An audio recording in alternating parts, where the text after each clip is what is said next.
I'm trying to keep my voice down at this time because, as you all know, the continual problem that I've had making these videos is the fact that there are other people neighboring right by, doing their own things. But I had a thought. I was thinking about the long history of me doing this right here. I tend to get into these introspective meta videos about YouTube as the year ends. Almost always. It's like a clockwork. It happens immediately. I was thinking about this video is impossible to make this quiet. I suppose the new hot goss in the Star lore is the fact that my computer is not functioning properly. I can't put in any audio device into it and be able to listen to the sound on my sound card. I don't know if the sound card is fried, if the audio port is just permanently messed up, if miraculously somehow every single thing with a headphone jack on it with a cord sticking out just isn't working on the computer because the cord itself is messed up, despite the fact that it's working on every single other thing I plug it into. I don't know. But what I do know is that every single thing I throw at this computer is not allowing it to receive audio. So I'm not going to be able to edit videos in the way that I traditionally do for at least a little bit, which has compelled me to make as few mistakes as possible in this audio recording so that I know I will not have to edit out said mistakes thereafter, which means that I'm going to have to really pay attention to the things I say. Something I probably should do already but have just never done. This is just how I make YouTube videos. Please don't question it. Pretentious water sip incoming. Today was Thanksgiving. Technically it's 1 a.m. now, but for those of you who are on the West Coast, and if I can get this video uploaded at a reasonable time, it may still be Thanksgiving for you. And this hobby,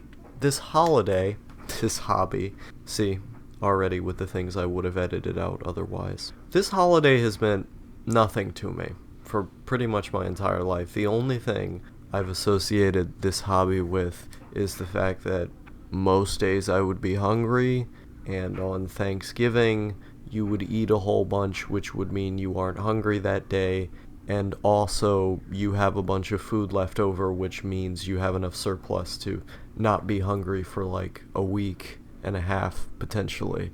That's it. That's the only thing I associate Thanksgiving with, is just we eat a bunch of food in that day, and I'm starving less, and then that's the food that we eat for the rest of the beginning of December and the last of November. That's the only thing I associate Thanksgiving with. There seems to be this like tradition around being thankful for stuff. Like one of the things my family would always say, sometimes half ironically, but they'd say it anyway. Oh, I'm thankful for this year. I'm thankful for that. I'm thankful for the people who listen to these videos. I mean, I don't know how bored I would be if I wasn't able to read your comments. I don't know what kind of psychological and existential hole would be inside of me if there weren't at least one or two people out there who could consume anything I made and get something out of it.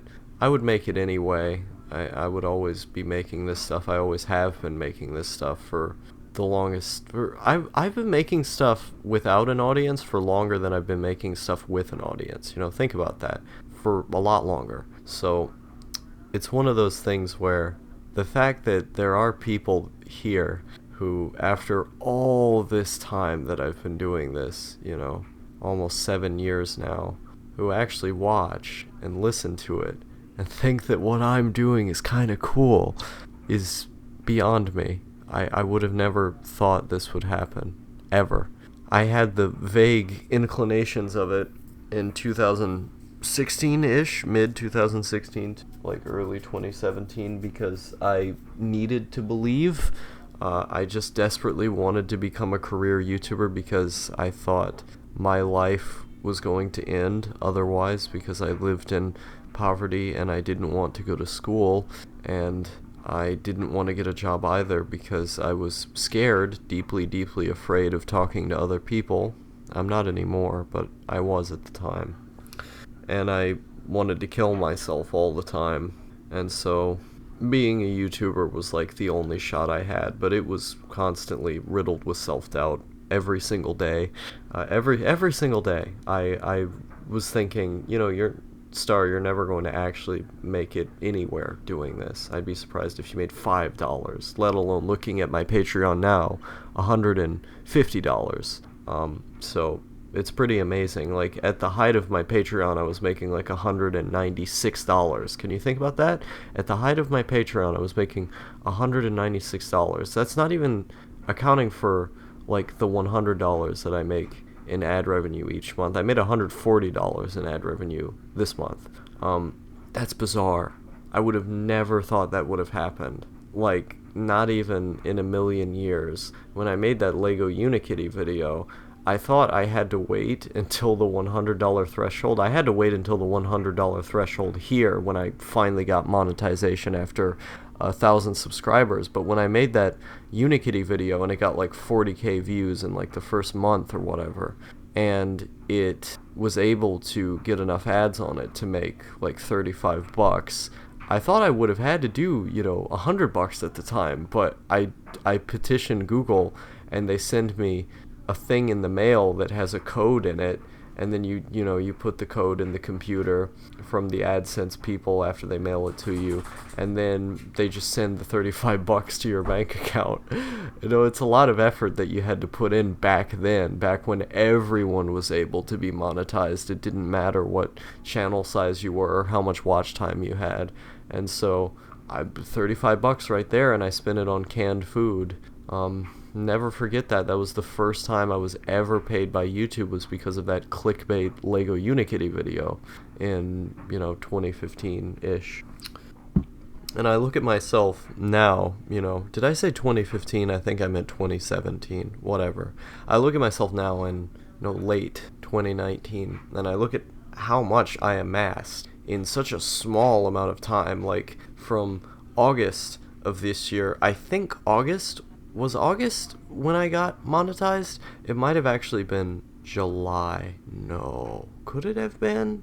Maybe. Maybe it was. But it was, July, August of this year, and I get monetized. And, like, never in a million years did I think I would have both 1,000 subscribers and the 4,000 hours of watch time to get monetized, let alone how much money I've made on here, Or, like, people who are as generous as they are, who, by the way, I have desperately, desperately needed the help of being alive. So, it's one of those things that I look at it, and I don't know how to express the gratitude, because you've seen me on my streams and stuff get really excited about super chats or about people who randomly decide to patron, but how exactly do you express that gratitude? With what words do you say? Do you just say, I was able to eat this month? I was able to put this money towards being able to have a more stable and happy life? I don't know. Those words are fine by themselves, but do they really express the emotions of what you're trying to communicate? And it goes back to the fact that I didn't think I would have an audience who would really understand what I was trying to communicate, because I come from a background of never really being understood by anybody, and that really bothered me for a long time, not being understood by anybody. And so when I made videos, when I did photography, when I drew, when I wrote, when I did all of these things, the intention behind it was to make something, to communicate an idea or an emotion that I had felt, or an opinion that I had felt that I didn't know how to communicate in words. Or if I did know how to communicate it in words, it just wasn't commonly understood. That's why my writing style is so esoteric. It isn't just about the things that are being explained, it's about how they're being explained. That's part of the narrative, and that's part of the sort of that's part of the sort of aesthetic language that it's tied up in, and that itself, the aesthetic of the writing, is part of how it's conveyed, and the emotions that you feel as a result of that part of how it's conveyed is part of the understanding, even though it's not something that's directly conveyed with the words themselves, like with a direct explanation. It's something that requires a bit more inference, but the fact that you can see it is part of the point. You individually, most people can't. And I didn't think I would find those people who would. I didn't think I would find those people who could go through a number of my videos and be able to say, I think I know what this guy is saying. I think I get it. I felt something from this. I may not even have the words to be able to explain why, but there was something deeply special I felt when I watched this. It's not very different from when I watch some of my favorite creators, and I think, oh, this is a really special thing. This means a lot to me, you know? It's another year where the only thing I'm really thankful for is YouTube, and the people who watch the YouTube channel. Especially because, like I said, this YouTube channel has been getting me through one of the roughest times economically I've had in a little while.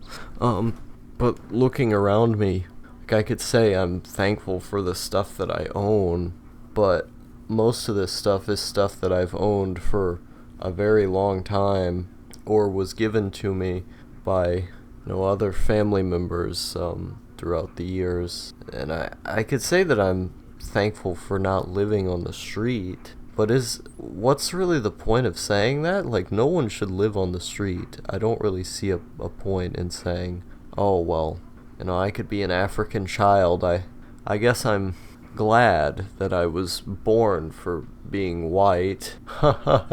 I'm so thankful, so thankful for being born white in America, whereas other people could be born brown in Africa to a poor family, and I don't want to be like one of them. So thankful for that. It's amazing. It's great. I don't see the point. Like, these are basic necessities that people aren't being given each day.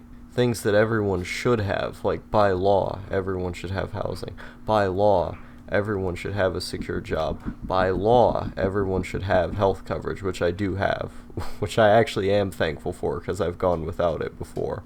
By law, everyone should have a decent meal. By law, everyone should have clean drinking water. Everyone should have internet. But these are things that a lot of people don't have. I consider it to be a great injustice that you don't have at least the very basics, internet, blah, blah, blah. Those things can be debated. But if you don't have housing and clean water, like, what are we doing? What are we doing?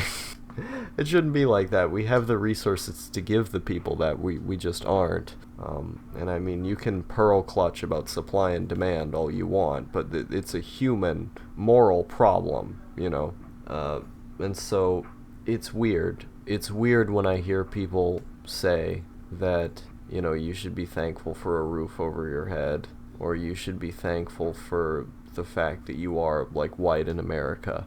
I mean, it is what it is.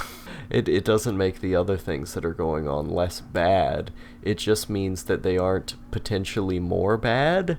I've never understood the idea of looking at how things could be worse and then feeling better about your situation because they aren't worse. They're still bad, they just aren't as bad as they could be. Does that significantly change anything? No, the bad things are still there. It just means they're not as bad as they could be. Oh, whoa, whoa. It's amazing.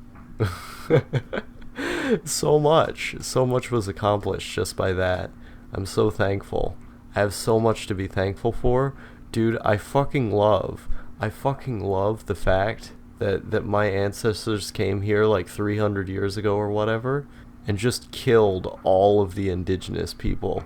and gave away their land for free, dude. That's fucking all. I'm so thankful for that. I'm so thankful for the regular human rights violations that the U.S. government carries out in foreign countries in order to keep our economy from having a financial crash. It's so good. I'm so thankful. I'm so thankful for that.